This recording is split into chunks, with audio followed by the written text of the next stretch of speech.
있습니다. 출애굽기 33장 18절 19절 말씀 다 같이 봅니다. 모세가 이르되 원하건대 주의 영광을 내게 보이소서. 여호와께서 이르시되 내가 모든 선한 것을 내 앞으로 지나가게 하고 여호와의 이름을 내 앞에 선포하리라. 나는 은혜 베풀 자에게 은혜를 베풀고 긍휼히 여길 자에게 긍휼을 베푸느니라. 아멘.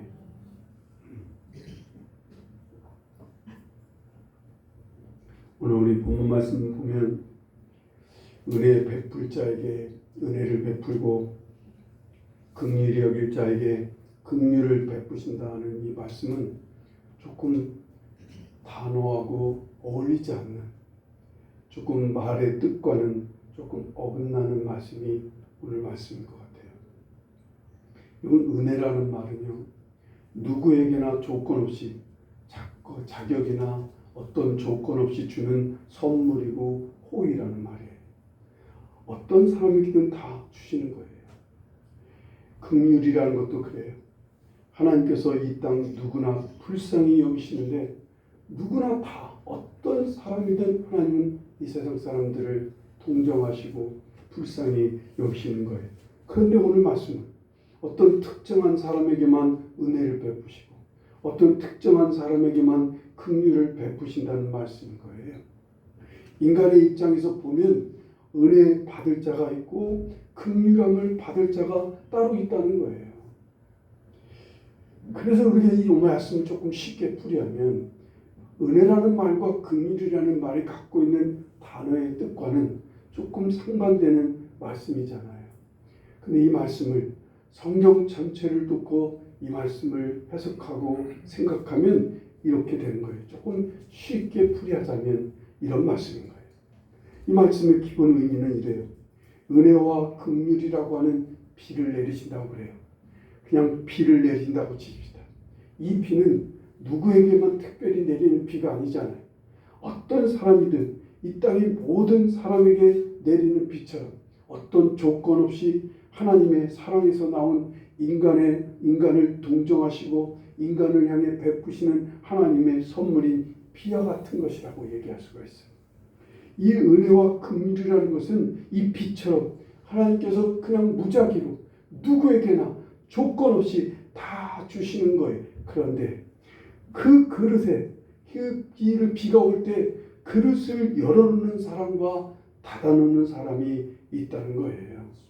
하나님께서 오늘 말씀하신 것은 오늘 긍휼을 베풀 자, 오늘 은혜를 베풀 자, 은혜 받을 자와 긍휼함을 받을 자는 누구라는 거예요? 이 그릇을 하나님 앞에 열어놓은 사람은 하나님께서 은혜를 베푸신다는 거예요. 노아 시대에 이 땅의 모든 인간들이 다 하나님을 떠나고 하나님이 후회하시고 한탄하신 만큼 그 마음과 생각하는 모든 게 악하다 그랬어요. 그런데 노아만이 창세기 6장 8절에 보면 노아만이 하나님의 은혜를 입었더라 라고 말씀하고 있어요. 모든 사람들이 다 하나님 앞에서 은혜의 그릇을 다 엎어놓은 거예요. 그리고 오직 노아만 하나님께 은혜의 그릇을 열어놨다 그 말입니다. 이 은혜와 긍휼하심은 어떻게 나타나는 거예요? 구체적으로 무엇이 은혜고 무엇이 긍휼하심이에요? 우리 삶에서 하나님이 도와주시는 거예요. 하나님의 인도하심이에요. 하나님의 보살핌이에요. 하나님께서 채워주시는 거예요. 하나님께서 붙들어 주시는 거예요. 하나님께서 우리를 죄악에서 어떤 수렁에서 건져주시는, 구원하시는 것이 이게 다 하나님의 은혜와 긍휼하심인 거예요. 하나님께서는 모세를 통해 모세를 향해 은혜 베품을 받을 자라고 말씀하시고 긍휼히 여김을 받을 자라고 말씀하시는 거예요. 모세가 은혜 받을 자고 긍휼히 여김을 받을 자인 것은 어떤 이유인 거예요? 주님께서는 모세를 통해 어떻게 그 은혜와 긍휼이라는 그릇을 열어놓을 수 있는지를 우리에게 오늘 가르쳐 주시고자 하시는 거예요. 그 첫 번째로요. 모세는요, 하나님만이 은혜로우신 분임을, 사람을 긍휼히 여기시는 분임을 믿고 확신하고 있었다는 거예요. 이게 근거 없는 게 아니에요. 근거 없는 믿음이 아닌 거예요. 모세가 경험하니까, 모세가 그런 하나님을 체험하고 나니까 그렇단 말이에요. 하나님의 부르심을 몇 번이나 거절했는데도 불구하고 하나님은 모세를 기어이 부르시고 세워주십니다. 여러분, 보통 인간 같으면 그래도 불렀는데 거절하면 이건 단박에 잘라야 되잖아요. 하나님은 계속 모세를 그래도 설득해서 부르시는 거예요. 그리고는요, 이스라엘 백성들에게 보내는데 이스라엘 백성들이 하나님을 의심하고 하나님을 원망합니다. 그런데도 하나님은 은혜로우셔서 10가지의 재앙을 통해 이스라엘 백성들을 애굽에서 건져내 오시는 거예요. 이스라엘 백성들이 특별히 믿음이 좋아서, 그들이 의로워서, 그들이 잘나서, 그들이 착해서가 아닌데도 불구하고 모세가 경험해 보니까 그 사람도 악하거든요. 못된 인간들 많거든요. 오히려 하나님 원망하고 의심하는데도 불구하고 하나님 그들을 애굽에서 건져내 주시는 거예요. 그리고 건져내 주실 때 그냥 건져내 주시는 게 아니었어요. 홍해 바다를 갈라서 빠져나오게 하셨어요. 구름 기둥으로 불 기둥으로 하나님이 앞장서셔서 인도하시는 거예요. 그들이 목말라하면 마실 것을 줘요. 그들이 배고파하니까 하나님께서 만나를 내려 주시는 거예요. 이런 하나님을 겪고 보니까 하나님이 얼마나 은혜로우신지, 하나님이 얼마나 인간을 불쌍히 여기시고 긍휼히 여기시는지를 알고 확신하게 됐던 거예요. 오늘날 우리는요, 하나님의 은혜와 하나님의 긍휼하심을 뭘 통해 확인해요? 우리는 오늘 우리에게는 너무나 확실한 하나님의 은혜가 있어요. 그게 누구예요? 예수 그리스도예요. 우리 주님이 우리의 죄값을 치르기 위해서 이 땅에 오셔서 십자가에서 죽어주셨어요. 아무 우리는 공로도 없어요. 우리는 행함도 없어요. 우리 어떤 자격도 없는데 하나님은 우리에게 죄값을 치러주시기 위해서 하나님이신 예수님이 이 땅에 오셔서 죽어주시기까지 하셨다. 그 말. 이게 우리가 하나님이 은혜로우신 분인가를 확신하는 근거가 되는 거예요. 나 같은 죄인을 주님께서 죄값을 치러주시고 하나님의 자녀가 되게 하시고 나를 의롭다 받아주신다. 그 말입니다. 예수님을 그래서 보니까 은혜와 진리가 충만하더라 라고 말씀하시는 이유. 그분이 은혜가 충만하신 이유가 뭐예요? 우리 같은 사람, 나 같은 사람을 위해 죽어주시기까지 하시니까요. 바울 사도도 평생 자기 같은 사람을 용서하시고 그 자기를 부르신 하나님의 은혜를 평생 의지하고 살았어요. 그 은혜로우신 하나님을 통해 날마다 은혜를 입고 그 험한 전도자의 삶을 이어가게 되는 거예요. 그래서 디모데전서 1장에 그가 고백하기를 우리 주의 은혜가 그리스도 예수 안에 있는 믿음과 사랑과 함께 넘치도록 풍성했다라고 고백하고 있습니다. 주님의 은혜가 넘쳤다는 거예요. 그래서 편지마다 바울의 편지가 신약성계 13개라고 그러죠.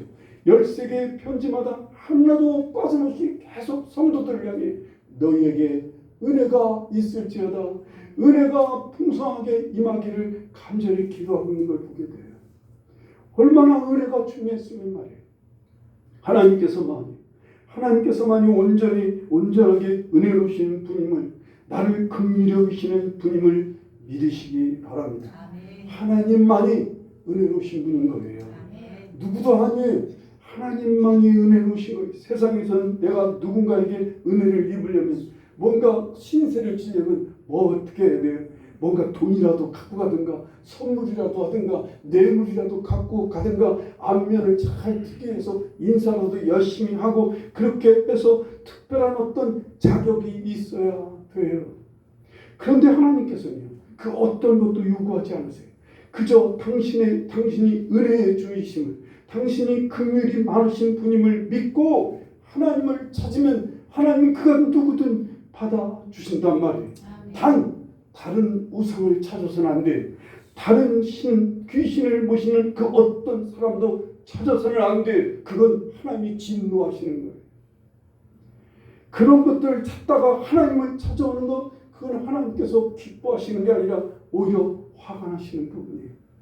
어쨌든 하나님의 은혜를 입으려면 하나님이 은혜로우신 분이라는 사실, 우리를 긍휼히 여기시는 분이라는 사실을 확신할 수 있기를 바랍니다.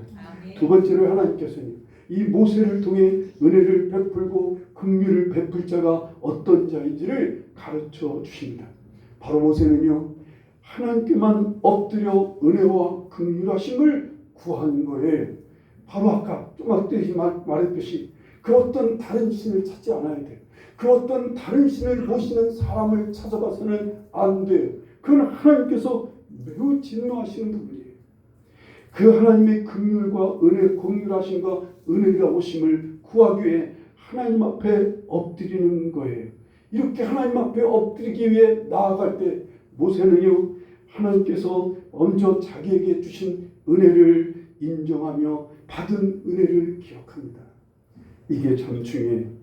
이스라엘 백성들은 오늘 당장 마실 것이 없고 오늘 당장 먹을 것이 없고 오늘 당장 사는 게 힘들고 어려우니까 하나님을 원망하고 불평하는 거예요. 하나님이 주신 은혜, 이미 주셨던 은혜는 다 까먹고 생각하지를 않는 거예요. 그저 원망하고 불평하는 거예요. 그러다 보니까 그들이 그릇을 다 뒤집어 엎는 거예요. 하나님 앞에 은혜를 받을 그릇 다 뒤집어 엎습니다. 그런데 모세는요, 이미 주신 은혜를 기억합니다. 하나님을 찾아 하나님 앞에 나아가 이미 받은 은혜를 하나님 앞에 고백하는 거예요. 12절 13절에 나오는 말씀입니다. 그 말씀 좀 어려워서 이렇게 쉽게 풀이하면 이런 거예요. 전에 은총을 주셨다 하셨으니까 이제도 하나님 우리에게 은총을 주십시오. 하나님은 은총을 주시는 분이니까 이제도 내게 은혜를 좀 달라고 하나님 앞에 은혜를 구하고 있는 거예요. 오늘날 우리도요, 하나님께서 이미 베푸신 은혜와 긍휼하심은 너무나 셀 수 없이 많아요. 하나님이 우리에게 은혜를 주실 때 은혜를 크게 신학적으로 일반 은혜와 특별 은혜 두 가지를 얘기합니다. 일반 은혜라는 게 뭐예요? 공기와 물과 살 수 있는 모든 것들을 하나님께서 우리에게 허락하시는 거예요. 하나님께서 먹고 살고 숨 쉴 수 있게 하는 모든 것을 우리에게 허락해 주신 게 이게 일반 은혜예요. 특별한 은혜는 뭐예요? 우리가 하나님 앞에 구원받게 하시고 우리가 넘어지고 어려울 때 우리가 특별히 하나님이 도우시는 손길이 있었어요. 특별히 하나님께서 내게 베푸시고 하나님께서 나를 붙들어 주신 은혜가 있어요. 그걸 특별하신 은혜라고 그러는 거예요. 이걸 기억해내는 거예요. 이걸 늘 인정하며 늘 감사함으로 이걸 하나님 앞에 감사함을 표현하는 거예요. 그게 우리가 예배 시간에 헌금을 내는 이유인 거예요. 이게 우리가 예배 시간에 헌금을 내는 것은 하나님이 그동안 베푸신 은혜, 나에게 베푸신 일반 은혜, 나에게 베푸신 특별한 은혜를 기억하고 하나님 앞에 감사함으로 영광을 돌리는 거예요. 왜냐하면 그렇게 헌금을 기쁘게 드릴 때마다 그게 우리의 것으로 쌓여지는 거예요. 우리가 입으로 마음으로 하나님께 감사하는 거예요. 이 받은 은혜를, 이 하나님이 긍휼히 여겨주신 것을, 이제 받은 것을 또 누군가에게 나누어 주는 것도 정말 중요해요. 내가 받은 은혜를, 내가 받은 긍휼히 여김을 받았으니까 나도 누군가를 동정하는 거예요. 나도 누군가에게 은혜를 베풀어 흘려 보내주는 거예요. 이렇게 할 때 은혜를 잊지 않게 돼요. 이렇게 할 때 감사하게 되고 하나님을 인정하고 나누고 하나님을 향해 이웃을 향해 나누게 되면 은혜가 임하는 그릇이 하나님을 향해 열려있게 되는 거예요. 아까 이스라엘 백성들은 불평하고 원망하고 오직 오늘 없는 거, 오늘 안 되는 거, 오늘 힘든 거 이것만 바라보고 원망하고 불평하면 그릇을 엎어놓는 것과 같고요. 하나님이 주신 은혜를 기억하고 인정하고 감사하며 영광을 돌리고 그 은혜를 나누는 삶을 살면 하나님을 향해 그릇이 열리게 된다는 것을 믿으시기 바랍니다. 이렇게 하나님께서 은혜로우시고 긍휼이 많으신 분임을 믿으면 이제는요, 우리가 담대히 나아가 하나님의 은혜를 구하는 거예요. 그것도요, 오늘 필요한 은혜, 오늘 긴급하게 필요한 은혜를 구하는 거예요. 이건 그릇을 열어놓는 것을, 이 열린 그릇을 주님 앞에 내미는 것과 같은 거예요. 여러분 예전에 전철이나 뭘 타고 가시다 보면 뭐 이렇게 장애인인데 완전 장애인 있잖아요. 엎드려서 기어가는 이런 장애인들이 그릇을 하나 놓고 조용히 이렇게 우리 앞에다가 내어미는 그런 경험들 하셨을 거예요. 자꾸 그 생각이 드는 거예요. 우리가 하나님 앞에 조용히 그릇을 내놓는 거예요. 빈 그릇 내놓고 하나님 이 그릇에다 재량껏 채워주세요. 하나님 은혜로우신 대로, 하나님 긍휼히 여기시는 대로 그저 지금 채워주세요. 제가 지금 배가 고파요. 제가 지금 힘들어요. 하고 내미는 거예요. 모세는 뭐라고 하면서 그릇을 내밀었습니까? 13절 말씀을 보세요. 모세는 주의 길을 내게 보여주십시오. 내게 주를 알려달라고, 이 백성을 주의 백성으로 여겨달라고 하나님께 간구합니다. 15절에는요, 친히 하나님께서 같이 가지 않으시려거든 우리를 여기서 올려보내지 말아 주십시오. 함께 가달라는 얘기예요. 하나님이 함께 가주지 않으려면 아예 우리를 여기서 나가지 않게 해달라고, 아예 하나님 앞에 막 떼기장 부르듯이 은혜를 요구하는 거예요. 18절에는 더 나아가 하나님의 영광을 내게 보여주십시오 라고 아주 당돌하게 구합니다. 당돌하게 구해요. 이에 하나님께서는요, 모세가 구하는 것을 다 주시겠다고 하세요. 다 베풀어 주신 것을 보게 됩니다. 그러면서 오늘 말씀을 하시는 거예요. 오늘 말씀 19절에 나는 은혜 베풀 자에게 은혜를 베풀고 긍휼히 여길 자에게 긍휼을 베푸느니라 라고 말씀하시는 거예요. 그리고는 넘치는 은혜를 베푸시는데 당신의 영광스러운 모습을 앞면으로 보여주기는 뭐하니까 뒷모습을 모세에게 보여주십니다. 그러면서 백성들에게 선포하라고 하세요. 너희 백성 이스라엘 백성들에게 이렇게 전하라. 34장 6절 7절에 말씀하십니다. 여호와께서 그의 앞으로 지나시며 선포하시되 여호와라 여호와라 자비롭고 은혜롭고 노하기를 더디하고 인자와 진실이 많은 하나님이라. 인자를 천대까지 베풀며 악과 과실과 죄를 용서하리라. 그러나 벌을 면제하지는 아니하고 아버지의 악행을 자손 3, 4대까지 보응하리라 말씀합니다. 여기 은혜롭다, 인자하다는 말은 다 은혜라는 단어를 썼어요. 이스라엘 이스라엘 사람들이 은혜라는 단어를 헨이라는 단어와 헤세드라는 단어를 쓰는데 다 은혜라는 말이에요. 은혜라는 하나님 은혜라는 단어를 다 쓰였어요. 하나님은 은혜롭단 말이에요. 하나님은 인자하시다는 거예요. 당신이 모든 사람에게 누구에게나 뭔가를 주고 싶어 하시는, 뭔가를 베풀어 주고 싶어 하시는 은혜로운 분이라고 백성들에게 알리라는 거예요. 백성들에게 선포하라는 거예요. 나 하나님이 그런 하나님이니까 너희들 격없이 찾아오라는 거예요. 하나님을 온전히 바라보라는 거예요. 주님께서 피 흘려 우리를 구원받게 하셔서요, 우리에게 이 은혜로우신 하나님을 향해 가도록 길을 활짝 열어 놓으신 것을 믿으시기 바랍니다. 히브리서 4장 16절에 말씀합니다. 그러므로 우리는 긍휼하심을 받고 때를 따라 돕는 은혜를 얻기 위하여 은혜의 보좌 앞에 담대히 나아갈 것이니라. 우리가 은혜의 보좌 앞에 담대히 나아갈 수 있는 이 조건은 뭔가요? 예수 그리스도께서 우리를 위해 피 흘려 주심으로 은혜의 보좌 앞에 갈 수 있는 길을 활짝 열어놓으셨기 때문에 누구든 오라는 거예요. 누구든. 어떤 조건을 걸지 않으세요. 어떤 사람이든 하나님 앞에 담대히 나와 은혜의 보좌 앞에 담대히 나아가라는 거예요. 은혜로우신 하나님의 보좌 앞에 담대히 나아갑니다. 우리는 예수님의 피로 구원받고 그리고 은혜 받을 수 있는 자들이기 때문에 이미 은혜를 받아서 하나님 앞에 넘치는 은혜를 받은 사람이지만 또 하나님 앞에 필요한 은혜를 위해서 하나님 앞에 그릇을 열어놓을 수 있는 자격이 있는 하나님의 사람인 걸 믿으시기 바라요. 이 세상에 나에게 베푸시고 나에게 은혜를 베푸시고 긍휼히 여기실 분 오직 하나님 한 분이심을 믿으셔야 돼요. 그분이 주신 은혜를 늘 감사하며 나누며 그렇게 섬기며 삶으로 은혜 받는 길을 활짝 열어놓으시기를 간절히 바랍니다. 그리고 때를 따라 돕는 은혜, 그 긍휼하심을 구하는 거예요. 구체적으로 필요한 은혜와 긴급하게 필요한 은혜를 구하는 거예요. 오직 하나님만이 나에게 은혜를 주시는 분임을 믿으면 하나님만 찾고 구하게 됩니다. 불의한 재판관을 찾아서 날마다 찾아가서 자기의 어려운 일을 해결해 달라고 찾아갔던 그 과부처럼 말이에요. 우리가 하나님을 불의한 재판관도 들어주는데 하나님을 향해 날마다 찾아가서 하나님의 은혜를 구하고 긴급하고 필요한 은혜를 구하는데 어찌 주시지 않겠느냐는 거예요. 아버지께서 너희가 아버지라가 자식에게 떡을 달라고 자식이 떡을 달라 하면 귀한 떡을 주는데 어떤 아버지가 정가를 주겠느냐는 거예요. 그러니 너희들도 하나님 아버지께 나와 정당하게 구하라는 거예요. 하나님 아버지께 나와 무엇이든 구하고 받으라는 거예요. 아멘.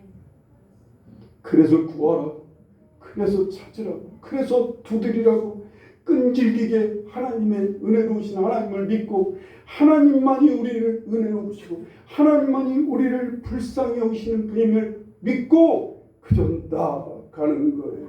아멘. 하나님 그 그릇을 결코 외면하지 않으실 것을 믿으시기 바랍니다. 아멘. 내가 하나님께 내민 그릇에 하나님 반드시 빈손 들려서 그냥 보내는 일이 없으신 거예요. 역사에서 보면요, 대탈출 사건들이 몇 가지 있었어요. 그 중에 2차 대전 때 독일 나치 치하에서 그 가스실로 실려갔던 많은 유태인들이 있었어요. 그 많은 유태인들 중에 약 한 1200명을 구했던 사람이 있어요. 오스카 쉰들러라고 하는 그런 사람인데, 이 오스카 쉰들러라고 하는 이 사람은 이 독일 순수한 독일 사람이에요. 그리고 자기는 군수품을 운영하는 공장을 운영했어요. 그래서 그 군수품을 만들기 위해서는 노동자가 필요하잖아요. 그래서 많은 유태인들을, 먼저 자기 공장에 있는 유태인들을 하나도 가스실로 안 보내기 위해서 자기 공장에 있는 유태인들을 필수 노동자로 등록을 합니다. 그래서 잡혀가지 않게 만드는 거예요. 이 일을 아는 유태인들이 이제 하나씩 찾아오는 거예요. 이 쉰들러에게 나도 노동자로 삼아달라고, 나도 노동자로 삼아달라고. 올 때마다 이 쉰들러는 거절 못하겠는 거예요. 그래서 이런 사람을 특수 노동자로 등록을 하려니까 저쪽 나치에서 자꾸 돈을 요구하는 거예요. 그래서 자기가 가진 재산, 그동안에 모아놨던 재산을 다 써가면서 1200명이 넘는 사람을 필수 노동자로 등록을 시켜갖고 외국으로 탈출을 시키게 됩니다. 자기에게 찾아오는 사람들이 있었어요.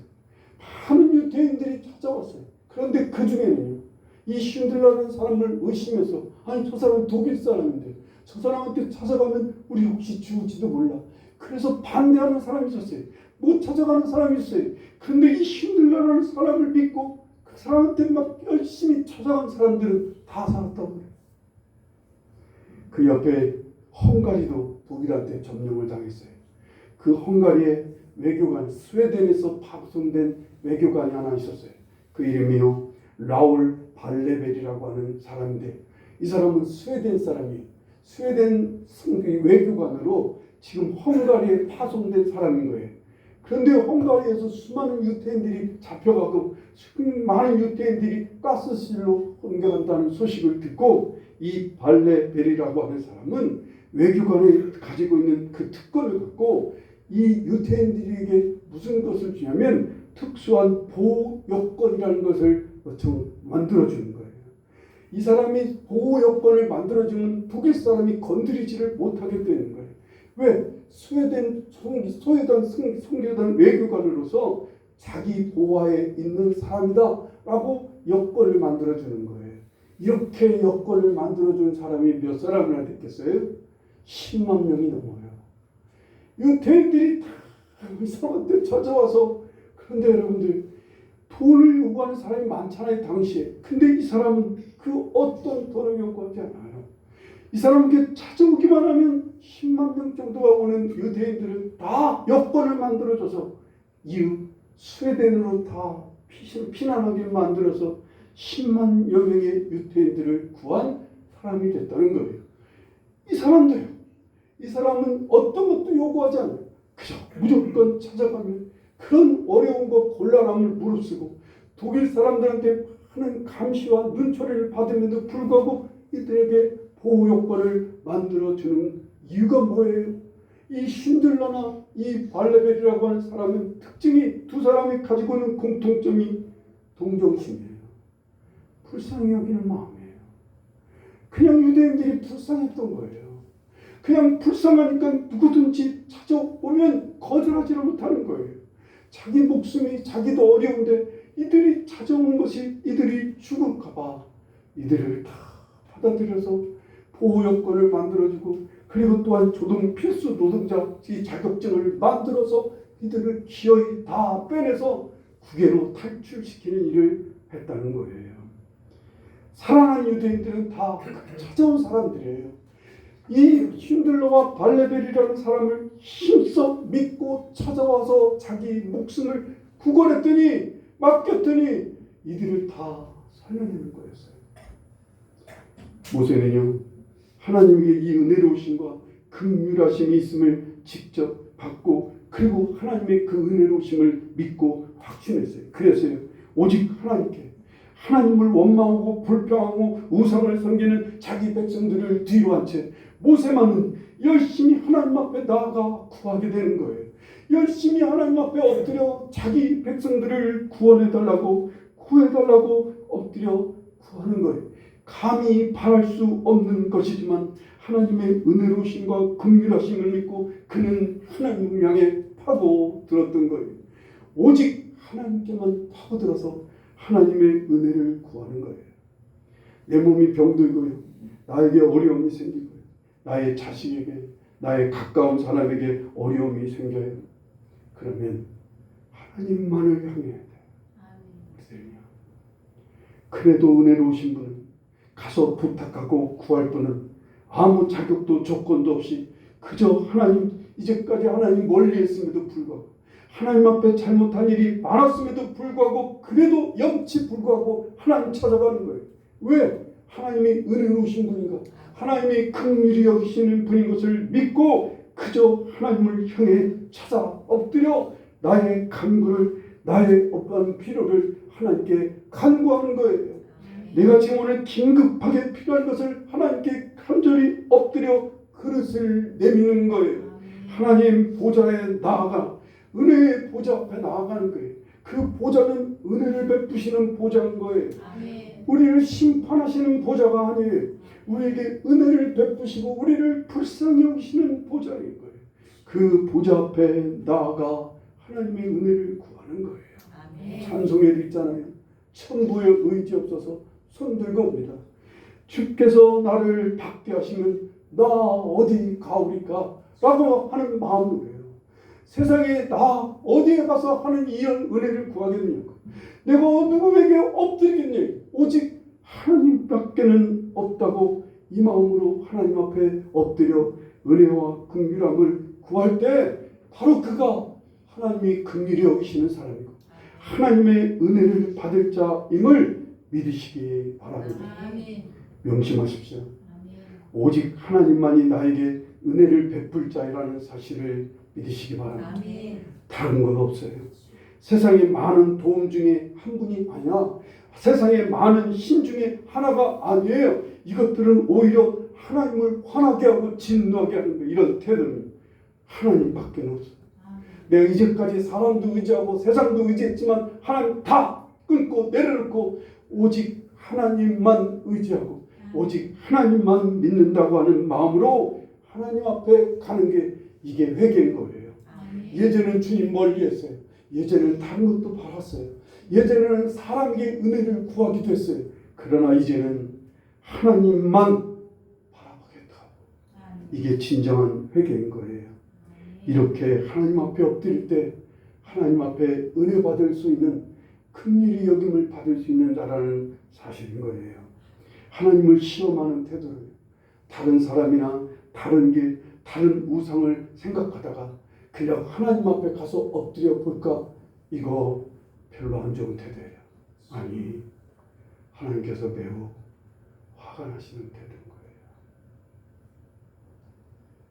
오직 하나님만이 나에게 은혜를 베풀어 주시고, 이 문제는, 이 어려운 문제, 나에게 필요한 이 긴급한 이 문제, 오직 은혜 주실 분은 하나님밖에, 나를 불쌍히 여기서 받아주실 분은 하나님밖에 없다. 그렇게 믿고 탕자처럼 그저 아버지 앞에 가는 거예요.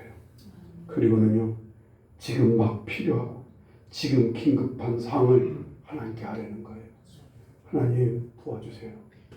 하나님 은혜로우신 하나님, 나를 긍휼히 여기신 하나님, 나 좀 불쌍히 여겨달라고 엎드려 구하는 거예요. 지난주에 저도 여러분에게 하나님이 은혜로우신 하나님이라는 사실을 전했습니다. 어떻게 은혜로우셔요? 넘어지는 자를 하나님께서 붙들어 주시고 비굴한 자를 일으켜 주시는 은혜로우신 분이라고 전했습니다. 하나님을 눈동그랗게 뜨고 앙망하는 자에게 하나님은 그들의 배를, 굶주린 배를 채워주셔서 먹을 것을 채워주시는 하나님이시라고 전했습니다.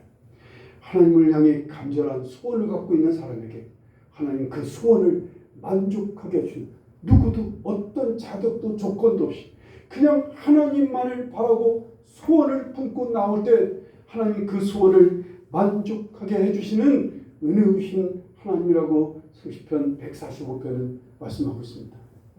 하나님께서 이렇게 은혜로우신 분인 걸 믿고 여러분 어떤 은혜든 작은 문제든 큰 문제든 작은 일이든 큰 일이든 하나님 앞에만 엎드리고 하나님께만 은혜를 구하는, 하나님께만 그 은혜를, 특별한 은혜를, 긴급한 은혜를 구하셔서 하나님의 은혜를 넉넉히 받아들이는 여러분과 제가 되기를 간절히 바랍니다. 신앙생활에 은혜 받지 않고 신앙생활하는 거 기적이에요. 너무나 어려워요. 은혜를 받지 않고 여러분들 인생을 사는 거 이것도 너무 힘들어요. 인생 너무 팍팍합니다. 너무 사는 게 힘들어요. 그런데 은혜를 받으면 이 은혜가 우리의 삶을 참 윤택하게 합니다. 하나님의 이 은혜가 우리의 삶을 풍성하게 합니다. 이 풍성한 삶이 우리를 정말 곳간에서 인심이 난다고 성도를 풍성한 삶을, 풍성한 은혜를 받은 사람들이 세상에 빛을 발하게 되어 있는 거예요. 왜 세상에서 성도들이 욕을 먹습니까? 왜 세상에서 사람들이, 세상 크리스찬들이 손가락질을 당하냐고? 은혜를 못 받아서 그래요. 아니 은혜 받을 만한 정말 충분한 자격이 있고 믿음이 있고 하나님이 계신데 은혜도 못 받고 사니까 너무 삶이 힘드니까 팍팍하니까 나눌 게 없어요. 배려할 힘이 없어요. 누군가를 돌볼 수 있는 여유가 없어요. 그런데 은혜를 받으면 틈틈이 은혜를 받고 누리는 사람은 풍성합니다. 그래서 정말 인심이 좋아지는 거예요. 나는 우리 교회 성도들이, 오늘 여기 있는 모든 성도들이 하나님의 은혜를 시시때때로 받고 누리고 하나님의 불쌍히 여기심, 긍휼히 여기심을 정말 시시때때로 받아서 다른 사람들에게 정말 인심을 내고 다른 사람들을 따뜻하게 대하고 많은 사람들에게 은혜를 흘려보내는 하나님의 사람들 될 수 있기를 간절히 축원합니다. 기도하시겠습니다. 우리 시간 함께 기도하시다. 아니 오직 하나님만이 은혜 주시고 긍휼히 여겨주심을 믿습니다. 나에게 은혜를 베풀어 주세요. 지금 내 안에 간절한 문제가 있어요. 이게 하나님만이 아시는 긴급한 문제가 있습니다. 은혜를 주십시오. 여기에 은혜를 베풀어 주십시오. 구하고 드릴 수 있기를 바랍니다. 기도하시겠습니다.